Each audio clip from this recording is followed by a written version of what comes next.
Marine Corps has always been the smallest branch. That's not a weakness, it's their core identity. Fewer Marines means every Marine matters more. In World War II, the Corps exploded from 66,000 to nearly 475,000. They needed officers who could lead men into the worst fighting the Pacific had to offer, and do it with fewer resources, less support, and more enemy fire than anyone thought survivable. These are the ranks those officers wore. A Marine second lieutenant was likely to find himself in the belly of an amphibious landing craft, staring at a beach that the Japanese had spent months fortifying. The Marines had one mission in World War II, take islands, and the first men off those boats were led by lieutenants. First lieutenant typically served as a company executive officer or took over a platoon after its original lieutenant was killed or wounded. On islands in the Pacific, that happened often. Promotion from second to first lieutenant came fast in the Pacific, not because the Corps was generous, but because the vacancy rate was brutal.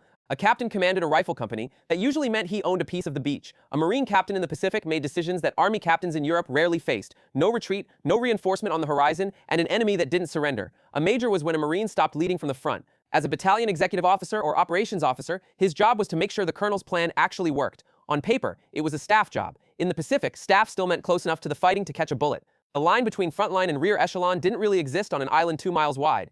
In the Pacific, the lieutenant colonel planned the beach assault, landed with his men, and then had to adapt in real time as his plan fell apart, which it always did. Battalion command in the Marines during World War II was arguably the most demanding combat leadership role in any branch. Close enough to die, senior enough to be responsible for everyone who did. A colonel commanded a regiment, and at this level, you weren't hitting the beach first anymore, but you were deciding which battalions went where and when. A regimental commander in the Pacific had to balance the math that no one talks about. Which battalion takes the harder objective, knowing that decision means more of those Marines will die.